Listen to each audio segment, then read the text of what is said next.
Hi, and welcome back to the Microsoft 365 Message Center update service. This is me, Mark Stokes, and as usual, I'll be taking you through the updates in the Message Center at present. I didn't do a video last week, so that means we have 2 weeks to cover. So we've got a few to get through today. I think it was about 17 or 18 to talk about. So without further ado, let's get straight on and we'll talk about the first update. First of all, we have an update titled Voice-Enabled Channels for Collaborative Calling, and this is Message Center MC246651.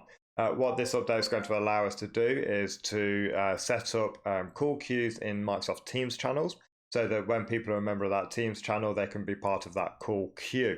So this will add an extra tab into the channel, and they'll have the details of the people who are in the call queue, and also a shared voicemail service. This will by default be turned off, so you'll need to enable this if you are using Microsoft Teams in a call center situation. So the updates for this will begin rolling out in late March and should be completed by early April. So as I'm recording this early April, you should already be seeing this now. So hopefully that's a nice update for everybody. Next update is Supervised Chat for Teams private channels, and this is Message Center MC246703. So what this is going to allow us to do is to have supervised chats. So in certain instances, or it'll be available to all organizations, but it's going to have particular use in education setting, we might want to set up a supervised private chat. So we might want to set up a case, say in education, where we don't want students to be able to start private chats with each other unless an educator is present in that chat. So we can set policies or run some PowerShell commandlets to enable this, and we can set it so that the chats have to be supervised. So what this means is the supervisor will be unable to remove themselves from the private chat, so it can't continue without them, and the participants of the chat will not be able to remove the supervisor from it. Nice update. I think this is going to be really good. It's definitely going to help prevent cyberbullying in education scenarios, but also if we do have difficult users in some of our businesses, then we can actually use it there as well, not just limited to education.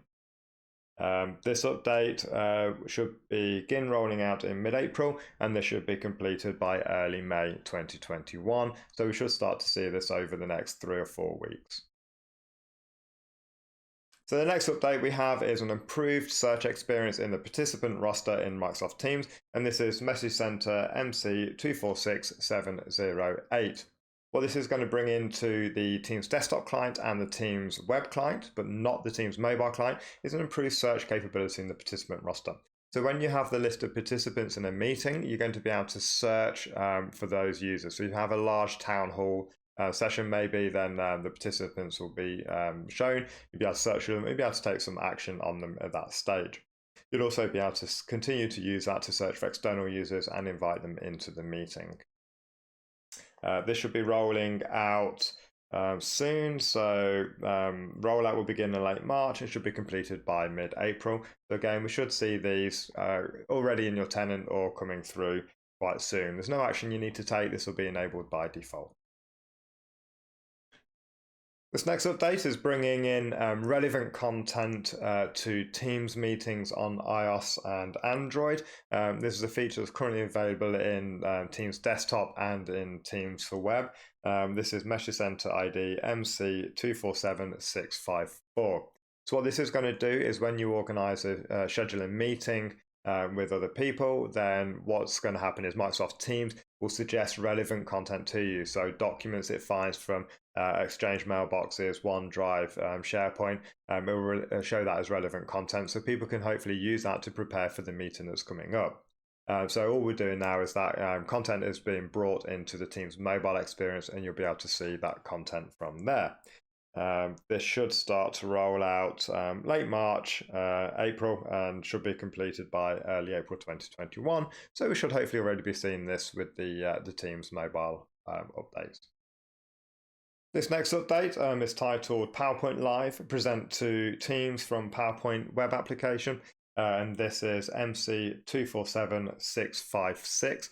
What this is going to allow us to do is use the PowerPoint web app to actually, it's going to have a new option called Present to Teams. So if we are presenting in a Teams meeting, then what we can do, we can use that feature directly from PowerPoint to present into our Teams call without having to go to the share option in Microsoft Teams, select PowerPoint, and then present from that way. I think this is going to be a lot better. I personally struggle with the share feature when doing presentations. So I think the ability to kickstart that directly from PowerPoint web app is going to be very, very handy. There's a couple of requirements that need to be satisfied for this to work. And the first is going to be to have the Teams desktop app installed. Files must be stored on SharePoint or OneDrive for Business, and the presenter must be a member of, the presenter must be a participant of a Teams call before they click the present to Teams. So obviously the web app's going to detect that you're already in a call and present directly into that call that you are a part of. I think that's going to be really useful. I'm going to look forward to that, and I'll probably use that quite a lot. So rollout will begin early May and will complete by mid-May. And government clouds will start in late May, and they should be completed by early June. So I think that's a nice update that's going to come in. I think it's going to be a lot easier and a lot nicer experience for people presenting in sort of town halls and webinars and that kind of thing without fumbling around with the share button. So yeah, looking forward to that one coming in. So this next update is going to bring forward breakout rooms in Microsoft Teams. This is a feature that I'm definitely keen to see come in. I used breakout rooms quite extensively in Zoom early in lockdown last year, mainly through family quizzes when we wanted to break teams out into breakout rooms so they can discuss their answers for a round. But it's good to see this feature coming into Microsoft Teams. So I'm going to read this, I do apologize. So Microsoft announced breakout rooms in Microsoft Teams last fall in Message Center 224343. But what they're doing now is adding persistent breakout rooms, the ability to reassign participants when rooms are open, and the ability for organizers to set timers for breakout sessions. This is going to begin mid-April and should be completed by late April. So organizers who are configuring and managing breakout rooms on a Teams desktop client will have access to all these three options. For participants, the feature is supported by all devices and clients that support breakout rooms participation. So 1, room assignment retention. This is the new default behavior. So participants remain assigned to their breakout rooms unless the meeting organizer chooses to change them, and the assignment persists across subsequent sessions or recurring meetings. 2, participant reassignment while rooms are open. So organizers may reassign joint participants across rooms in the main meeting room when the breakout rooms are open. Currently, reassignment works only when breakout rooms are closed. 3, set timers for breakout sessions. The organizers can set a timer for all breakout rooms created in a meeting session via the breakout rooms setting panel. This is going to be good when we have workshops and we want to give people 10 minutes out to go and discuss something and then come back. We could just set those timers to automatically bring everybody back into the main room. That's going to be very, very useful. When the organizers set a timer, the clock will show participants the time left in the room rather than the time elapsed. So I think that would be very useful. I don't have any information on, so rollout will begin mid-April, which should be completed by late April. So we should hopefully see that within the next 3 or so weeks from the date that this is being recorded. Next update we have is Microsoft Teams for your personal life banners. This is Message Center MC247825. So Microsoft's going to start showing banners in Microsoft Teams, showing users that they can actually add their personal account into Microsoft Teams for personal meetings. This will begin at the end of April and should be completed to all customers by the end of December. So this is actually going to take a while to roll out through all the tenants, so you may not see this for a little while. So once the change is rolled out to your tenant users will see a banner in their activity feed saying that they can add a personal account to the Teams app on their mobile device. If you have previously disabled the ability to add additional accounts, then users will not see the banner. To manage the visibility of the banners to your users, you could submit a help ticket to the Microsoft 365 Admin Center, and your tenant will be excluded from the banners. This will not limit your users' ability to add a personal work or school account to the Teams app, but it will just take away the banner. It's a shame that this is being done via a support ticket rather than just a control flag in the Admin Center, but there you go, that's what it is. Nothing you need to do. This will just automatically start showing up, so you might want to just inform users that this may happen or what that banner means if they should see it. Okay, so the next update we have is a new PowerPoint live presentation option with desktop and window sharing. Again, so I apologize, I'm going to read this one because there's a bit of information to get over on to make sure I get it correct. But this is Message Center MC247826. So so when making live presentations, presenters will soon be able to add a video feed to the presentation. This feature is available for presenters using the Teams desktop app and for both Windows and Mac. This is going to roll out mid-April through mid-May, and how is this going to affect you? So currently, when using a Teams desktop or mobile app, presenters first connect to the Teams call, share the PowerPoint presentation in PowerPoint for the web, and then select Present Live.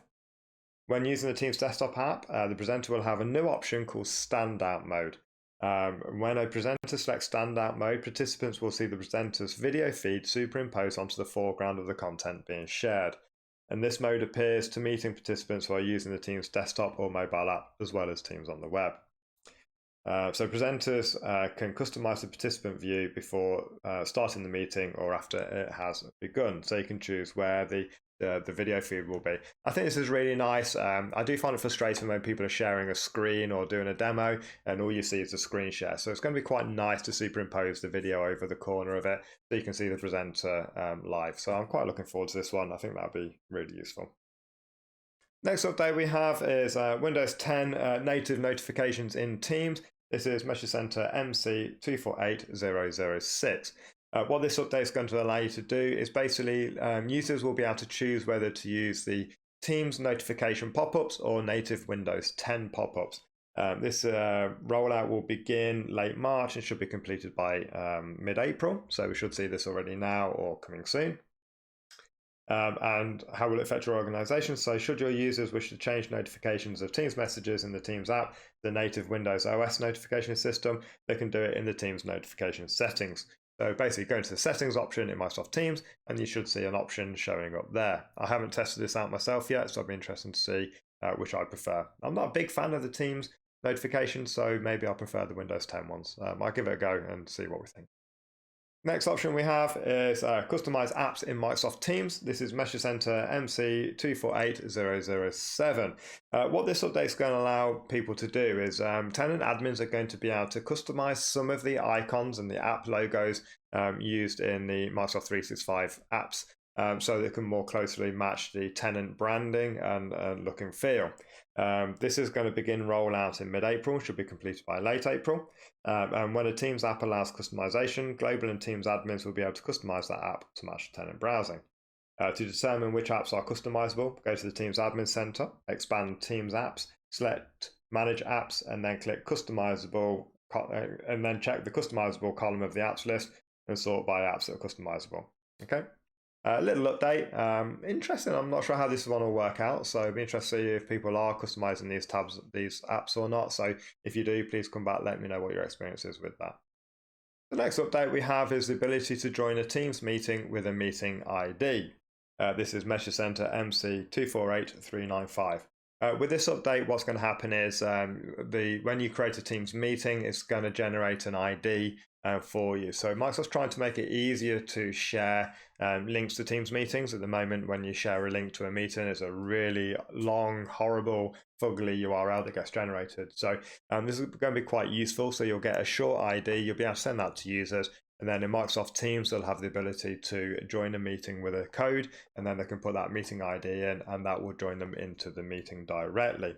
I think this will be a really useful one. I don't like a lot of the URLs that get generated in Microsoft 365. It really isn't user-friendly, doesn't look very nice, and doesn't sit well in email. So I think this is going to be a really neat feature to add in. So for timings here, excuse me, this will begin rolling out in early May and should be completed by late May 2021. It'll be tenant level and you'll be able to control it via users. Yeah, that's about it really. So just the ability to add join a meeting via an ID rather than a really ugly URL. And that's it. That's all the Microsoft Teams updates we have over the last 2 weeks. I hope some of that's useful. As always, I really am interested to hear your feedback, so please do tweet me at Mark Stokes if you have any comments on this. Leave comments below. Please make sure you subscribe to this channel as well so you never miss an update. I try to bring these to you weekly. If you aren't on top of what's changing in the Microsoft 365 environment, then how can you expect to support your users and to deal with support issues when they come in? So it really is a useful service. Please do join and subscribe, hit the bell icon, and then you'll never miss another episode. Thank you very much, and I shall see you soon.